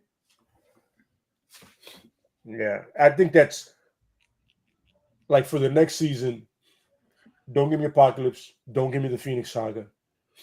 The X-Men have so many stories. Give me anything that's not that. Yo, give us Onslaught. Yo, you're right there. Yo, you're right there. You're on the cusp of it. And it gets to the point that Charles Xavier's mind, and like you said, Magneto's will, they start coming towards each other. It's not that either person wants it. There's a dormant thing inside of them that realizes they're better together than they are against each other. You know what I mean? Yo, it's so easy to do that. Just remember this fact. Eric Lensher, Magneto. Yes, sir. Might be the leader of the Brotherhood. Might be on the other side of right and wrong. Absolutely. Depending on what view you look at, right? Yeah. But Charles Xavier killed his fucking twin sister in the womb. Yeah, he did. Charles Xavier took a bunch of teenagers and trained them to be a fighting fucking guerrilla force. Batman. Like, Charles Xavier has a son who he has no fucking relationship with. Legion, just in case you guys don't know that. Mm-hmm. Like, Charles is not the fucking He's cutter. not the good guy. Yeah, You're right. He's not Patrick Stewart. No, he's not. No. And Magneto has always been my favorite villain, which I see him as a villain because he makes all the sense in the world. He goes, yo, listen, man, just leave us alone, bro. But every time he tries, he goes, now I got to show you who I am, how I roll, and what I do. You got yourself a mutant now. We are the superior species. You don't have any powers. Let it go. Yo, listen, we had an island and you came down bringing a ruckus. Well, now I got to come and turn off the world. Welcome to it. You don't know who you're fucking with, bro. And I love the fact that his whole thing is, listen, I went through this shit. You know, the Nazi tattoo, you know, the numbers. I went through this shit. This shit ain't never happening again, at least not in my presence. You can forget that shit on my watch. Yo, listen, I'm dying before that shit happens again. And to this day, my favorite thing I read in a comic, I always forget it, I gotta find it. Where he goes, I would have taken a whole city and dropped it on him as a child. And they were like, who are you talking about? Adolf Hitler. As a child, I would have picked up a whole city and just dropped it on him to prevent what he did to my people. And I was like, yeah. Nobody feels sorry for him. I'm sorry. I'm like, I would rather you not kill Thanos than that. You know what I'm saying? Yeah. Remember, with Thanos, they did the Spartan thing and threw him away because he was ugly. So I get why he was tight his whole life. I sympathize with Thanos. I don't sympathize with Darkseid because he's just an asshole. You know what I'm saying? But yeah, I've always been Team Magneto all the way, 100%. Just like it's him and Dr. Doom. They're right here. You know what I mean? Now, I'm going to throw a wrinkle into this here. Yeah. Because it's clear as day where I stand, right? Now, this is if I had mutant abilities. Absolutely. Which I do not. They might be dormant. You never know. Shit. No, didn't stress you out? You have a very stressful situation that wakes them. Yeah. Yo, he would have fucking mutated like a couple of years ago if that was the case. Yeah. So here's the other side of this. For humanity. Yeah. They are worried. I think either Bastion or Creed said it. Like, what are you gonna do when they fire 10 people and just hire one mutant who can do the job? That was Creed. And the proof in that is they literally showed us that when they first met Colossus in the original run. Yep.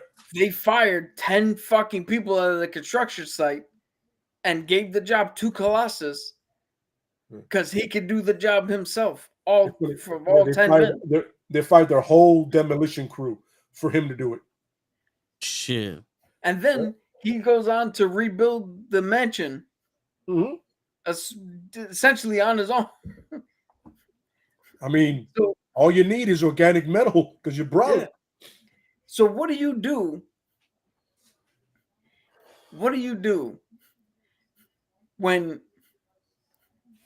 this is where the question gets tough, because we're not talking about the extremes here. I'm not talking about the extremes. I'm talking about, what do you do when you have innocent mutants who don't understand what they're going through, don't know why this is happening to them, may or may not be able to control what the abilities they've been given, and they're afraid of one side who's going to hate them forever. Then you got innocent humans who don't understand why mutants exist, don't understand how people can't control their powers, are afraid of the fact that people might not be able to control themselves. They're getting replaced, and they're afraid of the other side because of the dangers they pose. What do you do when you're in those camps? How do you fucking live when both sides have a legitimate reason to be afraid of the other, but both sides can't see that they're in the same boat? Yeah. Shit. Who's right there? Because now you can see why Professor Xavier fights so hard for his belief. Yeah, absolutely. But you'd also see exactly why Eric fights so hard too. Like, yo, like, with all due respect, Xavier didn't see or been through what Eric has. I'm not saying he hasn't seen horrible shit, because his stepfather was a piece of shit, apparently. Yeah. No problem.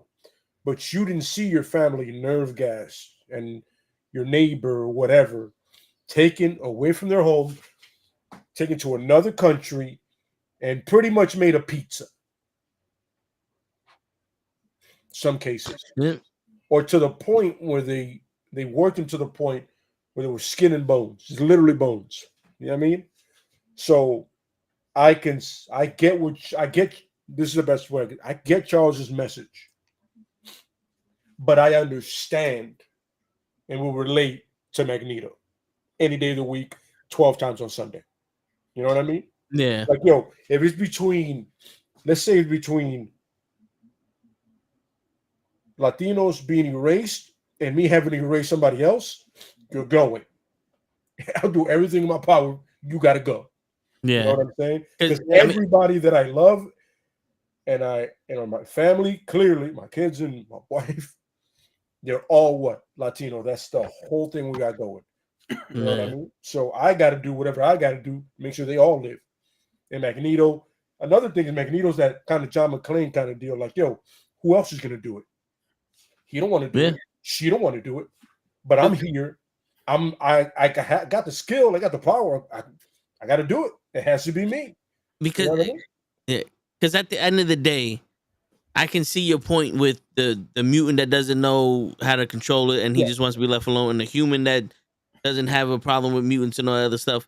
But at the end of the day, this is my survival. Yeah. You know what I'm saying? Like, it's like someone has a weapon on you and you're able to take it away from them and you have to neutralize them. The thought of he might have a family and his kids might miss him is not going through your mind. What's going through your mind is, I need to save myself. Yes. This is why I said that it took me the whole week to write this message here, because my thought process is, I just said the line where Magneto said, "You're a traitor to your own race or to your own people," hit fucking hard. It did.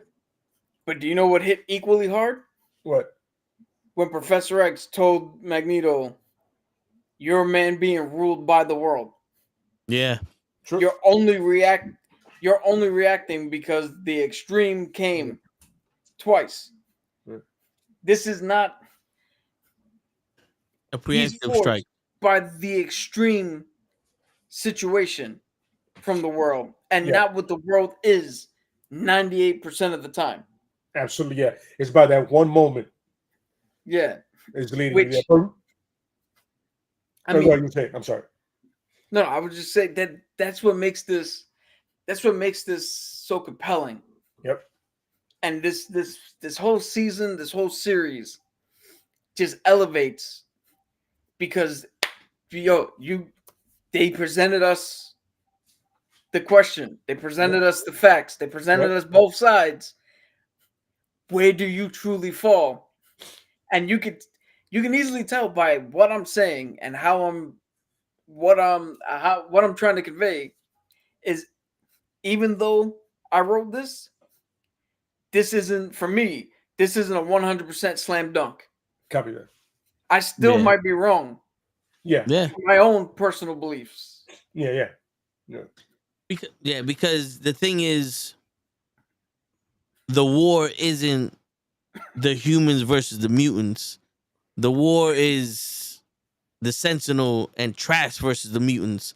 Yeah. It just so happened that it's like that whole, if you get mugged by someone, remember that old saying, you get mugged by a minority, now all minorities are bad. You're afraid of all of them and all that. And it's not that. But Magneto is on some, I've had enough of your kind fucking with my people.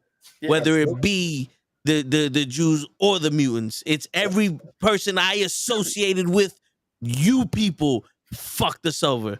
And now it's time for you people to end. See, but to rephrase a little bit of what you're saying, his war is against humans, not humanity.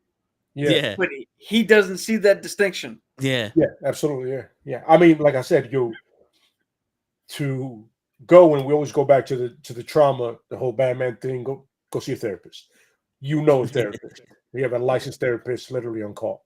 You have that trauma that leads your life. Punisher, perfect example, leads his life. Wolverine, the memory loss thing with the girl and everything in Japan. These traumas lead your life. Matt Murdock, thing with his father. The trauma leads your life. It leads the way you structure your life, how you believe, what you do. Shit, even Moon Knight with this split personality thing, the whole thing that he has going. It's literally let him down. Everything he's done. He made a personality to shelter him from what was going on with his mom. You know what I'm saying? Everybody does it different. Magneto's a little different. He has mutant powers. He gets weird. That's a weird gray area. But there's moments where I completely relate to him, and there's other moments like, oh, that's a bit much. Kind of like the Joker thing. It's a little much, Eric. I'm with you, but I think you might have so much. Like when in X-Men First Class, when he went and killed everybody that had anything to do with the concentration camps that he was in. Understand that. I get it. Cool. Now, when he was trying to kill the U.S. soldiers that were just launching missiles, young men completely afraid and following orders, it's a little much. It's like, them dudes over there are just doing what they're told. It's literally what they sign up for. Cap can clearly relate. Cap gets it like, all I'm doing is fire it. All right, cool, man. I don't know this cat. I got to jump in on that. Yeah. I got to jump in on that because, see, again, remember we were talking about turning your mind off, just watch a thing? I can't do that because you're just saying he just tried to kill a bunch of scared people who were just following orders and just trying to do their job. The last time he encountered that, it was on the other side, and the orders they were following were horrible. So, again, he can't see the separation. Yeah, of course. Yeah, that's what I'm telling you. When Charles is talking to him, he's like, I've been here. Yeah.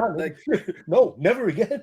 I literally went through this before. Just following orders is not an excuse for him. Oh, never. It's funny, like when me and my wife were watching these protests with the kids' universities from Palestine. Yeah. I have never seen cops more aggressive. Not with active shooters, but with kids just protesting that understand what's right and wrong more than they do. Once again, it's your orders. I'd have been there like, listen, man, if you want to suspend me, suspend me. I am not putting a teenage kid in a chokehold. You are out of your mind. Perfect example, right? at my job when that idiot was giving away free PlayStations, like in Union Square. Yeah. Some YouTuber, right? So that shit got out of hand. The kids are running. Yeah, I forget his name. Kids are running down. There's a kid with a fucking like a metal chair, and I'm like, you drag that shit all the way from up there? Shit is yo, this beat, you wildin'. And they're like, yo, listen, if kids come in here, I was like, yo, I am not putting my hands on a teenager. Like, I'm not gonna fuck a kid up for just being a teenager. Yeah. He's going with the crowd. That's what kids do. Like, oh, we're going to this place. Yeah, that's what they do. I'm not putting a kid in a chokehold. I'll be like, yo, I'll stop. Like, yo, you got to take it easy. But I'm not going to hurt the kid. First of all, I don't get paid enough. And second of all, what is in this place that you can't replace? I've seen you guys re-rack clothing. You have a shitload back there downstairs. I've seen it. You know what I'm saying? It's just a bunch of dudes that want to act tough, and they're not. And you're going to pick on the kid. That's what you're going to do. The same thing, you know what you need to do. Not physically hurt a kid? Yeah, I'm not doing that. You're damn right I'm not. I'll close the door and be like, my man, I'm sorry. You know what I mean? Now, if that kid has a weapon, he might have to get choked out. That's different. Yeah, he's no longer a kid. You're like, yo, we got to fuck them up. I'm like, no, we don't. You got to fuck them up. I'll grab my bag and bounce, nigga. I'll leave. Jobs come a dime a dozen, baby. You know what I'm saying? I got a kid that's about to be a teenager. I don't want nobody doing that shit to him because then I might have to kill that nigga. Yeah, no, it's true. Which one was it? Him? Thank you. Yeah. Same thing. That guy Hunter said it best. Leading blindly is not doing anything for your squad. You have to care about your squad first. They'll just lead blindly by blind orders. And that's why I've always loved the Bad Batch. I'm sorry. I hear you. And it's also like with the power that Magneto has, and he shut off the planet, like it is killing the planet, which would kill the humans because the atmosphere would expand and become superheated. And like I heard what would happen if you did that. But then it's kind of like we're at war in World War II. We dropped Nagasaki and Hiroshima. Yeah. As soon as they landed, it was like, oh shit. Yeah. This was the step that was too far. Yep. Absolutely. Yeah. And but I can't. You still can't blame. See, this is what makes this show so good, because you can't blame Magneto. You can't. One, he turned off, like he did that whole shit because it was out of survival for his people, because those Sentinels are crazy. He did it to turn off the Sentinels. Now he's on some, I can't put this shit back on because I don't trust y'all motherfuckers. Yep. I need a He has the power. Yeah. And I think the only clear thing is, like, I think Professor Xavier is wrong because he's still siding with the abuser. You know what I'm saying? Because to think about it, when he was talking to, was it President Kelly? Yeah. He's like, yo, I can talk Magneto down. I can do this. I can do that. Don't do nothing stupid. I think he should have been trying to talk to Magneto on some, yo, Magneto, we can't afford to kill the planet to win this war. Like, you've seen the humanity that these people have. It's not all of them. Because at this point, fuck the humans. They're stupid. The only way we're gonna win this is if we show who we are. You know what I'm saying? We like Cap said, like you said, go after Bastion. But was Bastion? Bastion. Go after Bastion and end him, and then deal with them. Yeah. You got to show Magneto that they're not a threat anymore. Yeah. In order to fucking talk to him to start. Yeah, because like I said, Magneto is the one that's like, I've seen this before. I went down this road.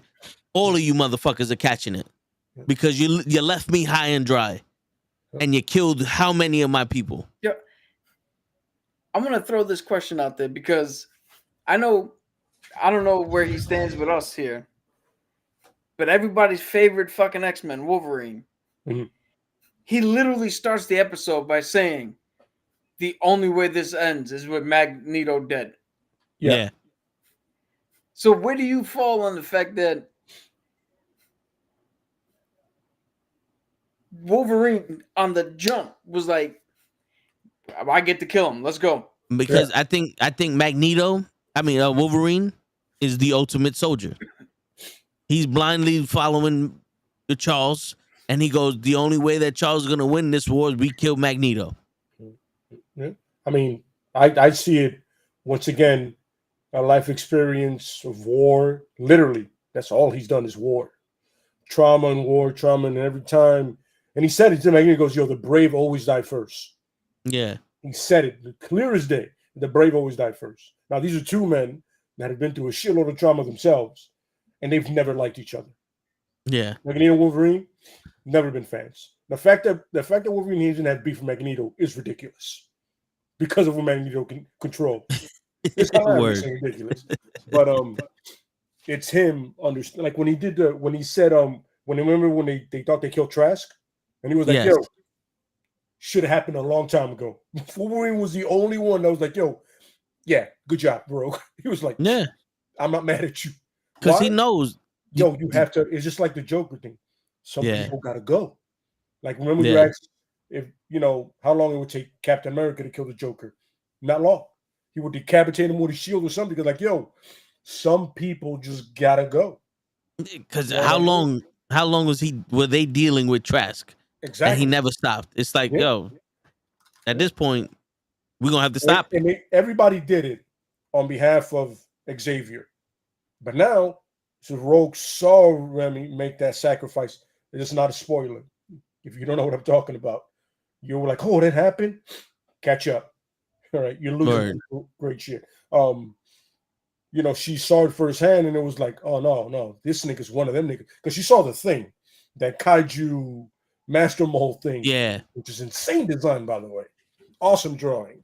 Yeah. And it reminded me of that Transformers one, the planet that has 3 faces. I always forget the name of it. Unicron. Yeah, there you go. And I was over here on some. So seeing her that way and the thing with Cap and everything, everybody can understand it.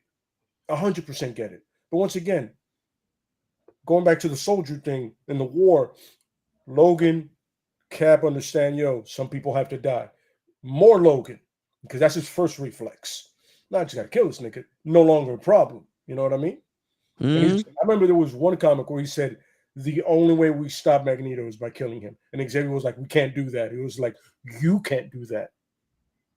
He's your friend, not mine. Yeah. You know what I'm saying? Yeah. Like even in the movies where he was like, yo, you done? Pick all this shit up. Pick all this shit up. Pick it up. But yeah, you know what I'm saying? But see, now I bring that question up because, again, why was not the focus to go? Magneto gave you an opening. Absolutely, yeah. Go stop fucking. Now I'm forgetting his name. Bastion. Go stop Bastion. Yeah. Go kill his ass. Yeah. Neutralize that's him. the real problem right there. That's our now. That what was chasing Jubilee and that kid, Sunspot. That's what was chasing them. Yeah. In the mall. That's who that whole town was comprised of. They're sentinels. They're just to kill you. That's it. Magneto isn't designed to kill you. Magneto wants you, like, yo, he told him, like, yo, who's coming with? Who's coming with? Yeah. Man, have bake. You coming with me? Come on, bring it. You know what I'm saying? Yeah, it's just the only thing is there's loyalty and then there's blind loyalty. Like I said before, you can't be that blind to realize shit is like Wolverine said it. They're like, yo, oh shit, Magneto did it. What? You started a war. Once again, a soldier recognized exactly what happened right away. But nobody else thought of it. You know what I'm saying? Now, peep this. Did he actually start a war?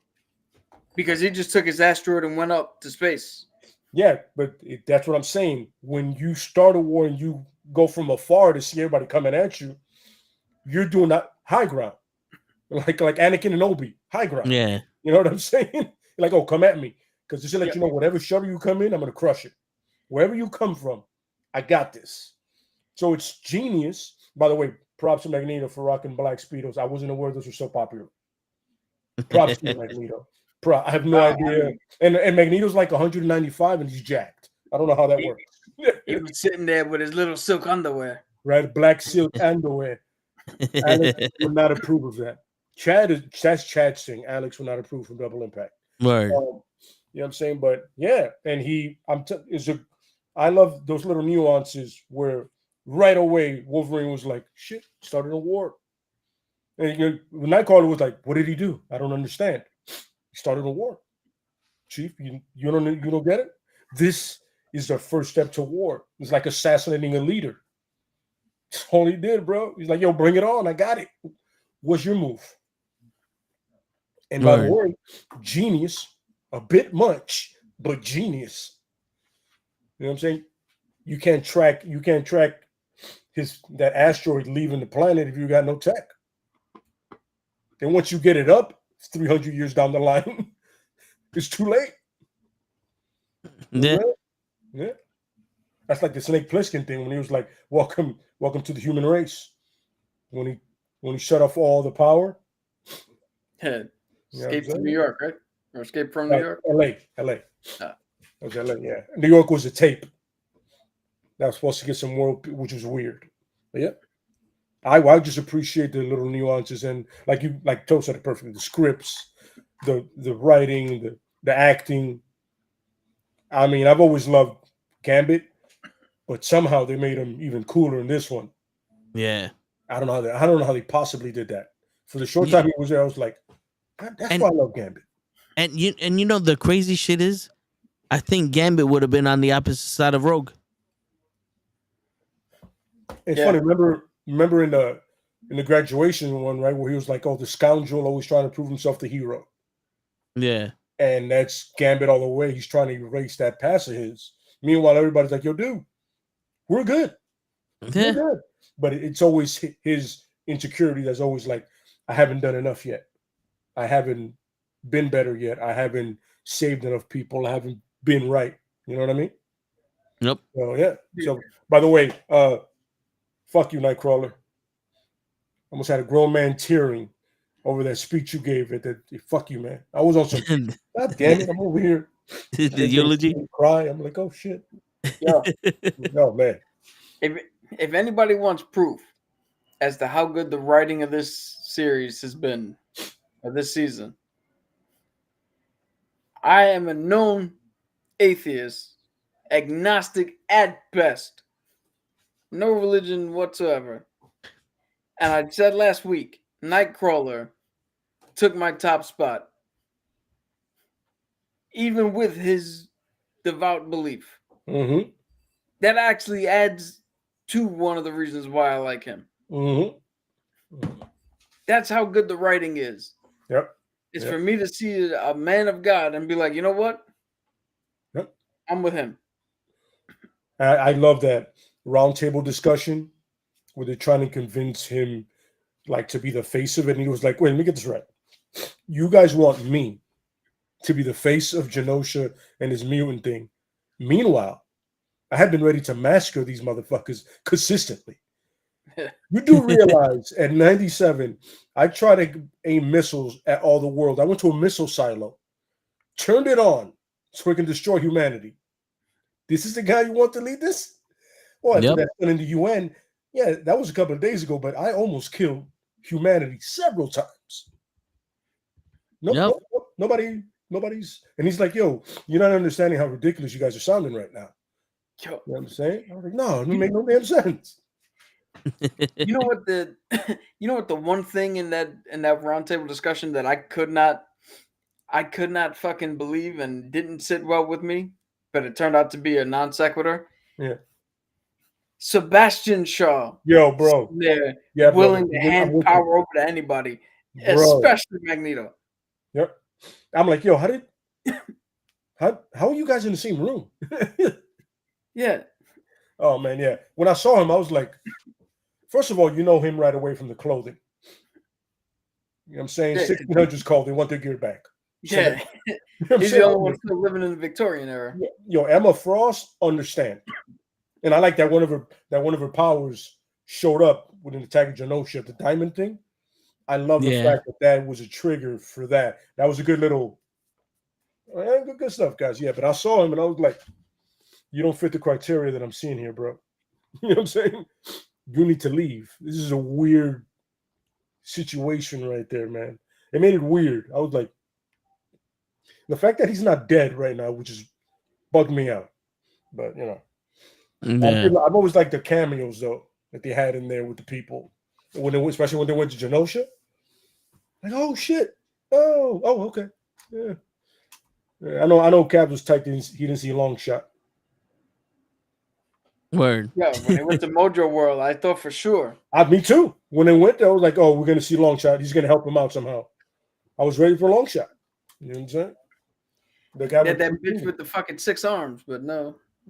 Yeah, what's her name? I have no clue what the fuck her name is. Her name. I was, you know what I'm saying? It takes me a minute to like. I swear to God, we'll get off and I go, God damn it! I'm gonna text Charles. Yo, here. This is her name. It's useless right now, but yeah. Also on the non-focus of Wolverine, of the X-Men. You know what I'm saying? And showing that a Nightcrawler Rogue relationship has gotten tighter over the years, you know? Spiral. So you go what? Spiral is her name. I would have never guessed that shit. Nah, me neither. No. I would have named her some shit from Mortal Kombat. Goro. Yeah. But yeah, that the Rogue Nightcrawler relationship, and the fact that when they see each other, they're like, oh, you know what I'm saying? Like, it's even though he's on Genosha, there's still that love, you know what I mean? And then he's cool with Gambit too, you know. Well, I'm pretty sure Gambit is an atheist, 100%. You know what? I don't think so. I think Gambit would be a secret Catholic. Maybe a Baptist. It's South. It's a Southern. He's from he was raised in Louisiana. Like I think Gambit projects himself to be a non-believer, but every time he holds that card close, he says a little prayer before he throws it. He's little. I thought that was like Dragon Ball Z thing on some. I could be. I feel like Gambit would hedge his bets. Yeah. Okay. Yeah. I see it. Yeah, man. Yeah. And it's funny because I love the fact that Sinister's there, but he's not the guy. Like he's in the background, you know what I mean? But and Mr. Sinister has always been the guy behind the curtain. Oh, by the way, also Dr. Doom, Zemo, you know, them there too, you know. But he's always been one of those guys, a behind the curtain kind of guy. You know what I mean? Dude, to actually see him fight, that shit was dope. What's his power? To be honest, I don't fucking know because the only thing I know about him is that he's a leading genius on mutant genetics. You know what I mean? Like he's been experimenting on mutants since the moment he found out there were mutants in the world. Okay. You know what I mean? So here's what his official powers are. Mm-hmm. Shape-shifting, which is why he can dip in and out of the shadows and shit. Longevity. I mean, the man's been around for millennia. Precognition. So he can predict and see things before they happen. Okay. And he's an expert genetic manipulator and surgeon. Yeah. That's the one that he's known for. I remember reading a comic. It was the 1800s, and he's experimenting on some mutant. Surprised it wasn't Logan, but he's experimenting on a mutant. You know what I mean? And at that point, he doesn't have that pasty look. He doesn't have the thing. He's literally just a man. But through genetic manipulations, he's able to give himself that.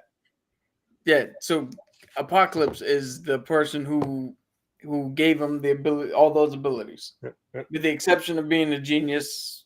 Yeah, that's him. Yeah, well, the shape shifting and the other shit. That's all Apocalypse handed it to him. Yeah. The shit. Yeah, I mean, I can't wait for tomorrow to finally get to the nitty and gritty of the episode. And next week we definitely gonna be talking about that shit. But as for right now, we're gonna have the bid ya adieu. Because on that note, ladies and gentlemen, it is your friendly neighborhood knuckleheads signing out. Today's the fucking day. Peace, everybody. Mr. Loki, Mr. Loki, mad late.